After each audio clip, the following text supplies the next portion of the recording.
Okay, so this is an argument for God. Now, I'm going to make a few caveats about this. First off, I'm not saying that this argument is, in the traditional logical sense, propositional. So that if I have A and B, then therefore C. It won't follow that way.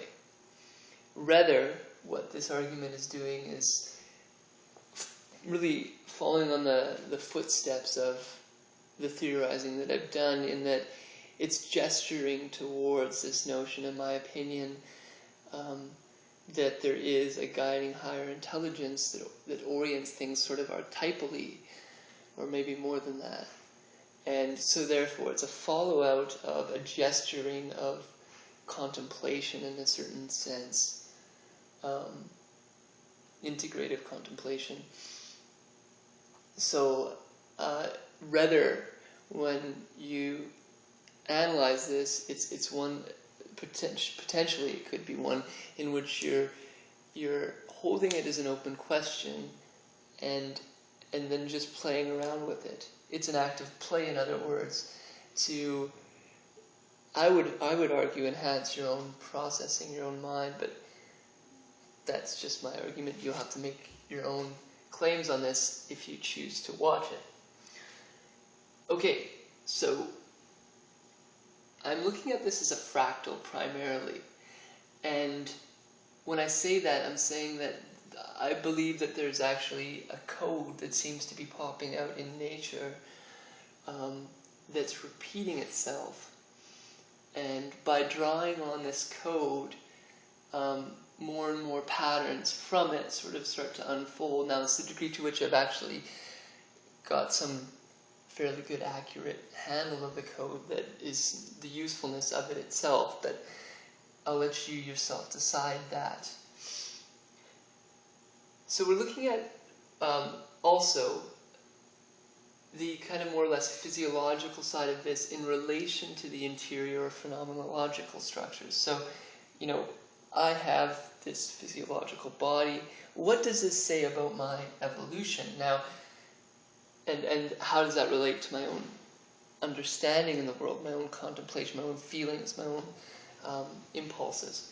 Well, evolution itself seems to be one in which you get, roughly, this is very rough, a system of, a process of increasing complexity with fallbacks, kickbacks. So it's not always running forward in complexity. There are times, usually when, the situations are less than ideal, when evolution kind of falls back to a system that has been established already.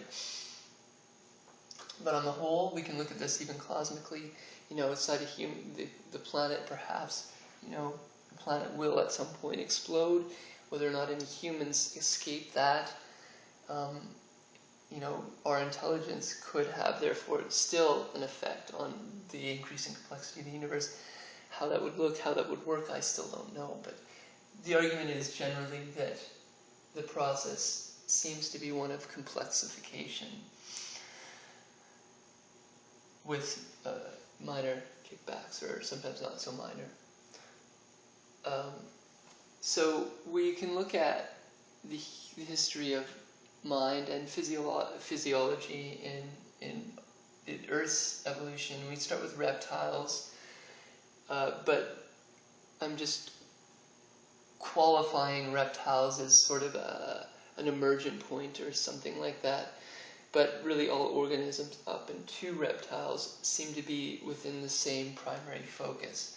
Now, what seemed to be the case with reptiles is although they have sort of the hypnagogic state, that hypnagogic state only seems to allow them to be sort of in a state of reactivity or impulsivity, so that, if they're being attacked, they're not asleep, so they can react quickly.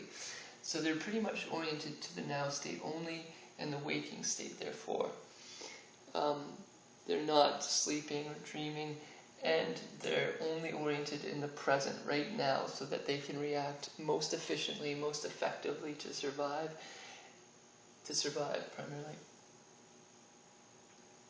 So this is represented in symbolic form, in my opinion, as sort of the arm of strength. in a harsh universe at this point, up until the kind of primary focus needs to be, in some sense, survival. However, the next brain transcends and includes brain 1 plus brain 2, where brain 2 is sort of the mammalian limbic system or mammal's mind, which allows that being to seemingly exist not only in the present but also in the past. They can dream. In this dreaming, they can recollect symbols, put them into order, a certain order, and then deal more effectively in the waking state. So these beings have waking and REM sleep, and therefore these beings also seem to have impulsivity and emotion. Any mammal with a limbic system seems to emote. They seem to form a circle, a tribe, a connection. So this is symbolized, in my opinion, sort of, in a very rough sense, as a circle. Now, getting into the fractal mode for a moment before I carry on, within the reptile mind, there's this fractal, so that, there's still a reflection of, in order of complexity, that is to say, this is increasing in complexity as we go forward, the circle, which is that more tribal organism. So it's survival mode with a focus, but a sub-focus of, for example, tribal, or a sub-focus of tool making, or a sub-focus of integrating, or a sub-focus of archetyping. So, again, especially as we get up to like 3, 4, 5, and 6, the reflections in that fractal are going to be very, very primitive, but I'm arguing that they're present. And so in that sense, this is always ever present, but it's a reshifting, a refocusing of perspectives as the process moves forward. So with humans, the human mind has not only the capacity to focus now, I can be in this space, react right now, but I can also look to the past, I can contemplate, I can dream, recollect these symbols, put them in different orders, and I can cognize the future. In other words, I can, through mapping out reality, I can therefore make predictions on reality. I can go, if A, then B, therefore C. I can orient or augment a process so that the consequence is more to my liking. So therefore, in doing so, we are kind of these tool makers. And this is reflected in our waking state, dreaming state, but our deep, dreamless state primarily, the causal state, that state for which all things arise. Just as a side note, there's these meditating systems that allow us to move through these different states of consciousness, roughly speaking, and the movement to deep, dreamless sleep is the witnessing, in my opinion, of that causal state arising, so that you're vastly or radically open to the causing mind, the causal mind.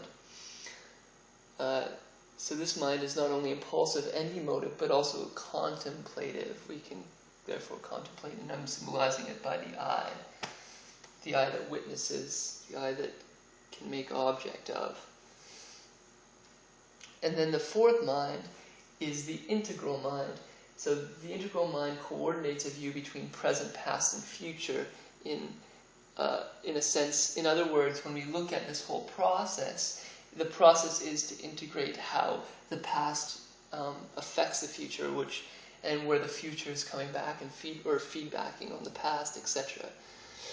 And so I believe, similar to this more emotive state, which is more outward oriented, more agape, more communion, and the human's mind, which is more eros, more agenic. This mind here is also more inclusive, more agape, more fuzzy in a certain way than the typical human's mind. So here we see something akin to waking, dreaming, deep sleep, and a non-dual contemplation, embrace.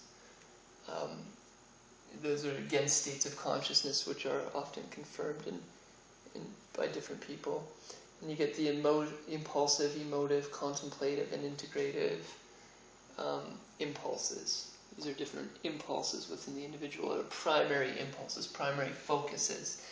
And I think we'll see a fourth brain might come online and then through primarily our digitalization of reality and the integration of that. Our tools that we've made can therefore be integrated, so long as we agree with the cause of those, the causal makeup, the reason behind those machines. Are they made for a nefarious reason, which indeed some people intend to do for control purposes, or are they rather made for the very nature of integration, to integrate, to enhance, to coordinate in more good, truthful, and beautiful ways? So why I've come to the fact that I think that it is a 6-on-6 pattern primarily is in the nature of the human mind, where people like Claire W. Graves seems to show that there is a 6-stage pattern within that human orientation, and arguably it would be another 6 within the integrative mind. That is to say, the second tier in that theory. I shall continue later.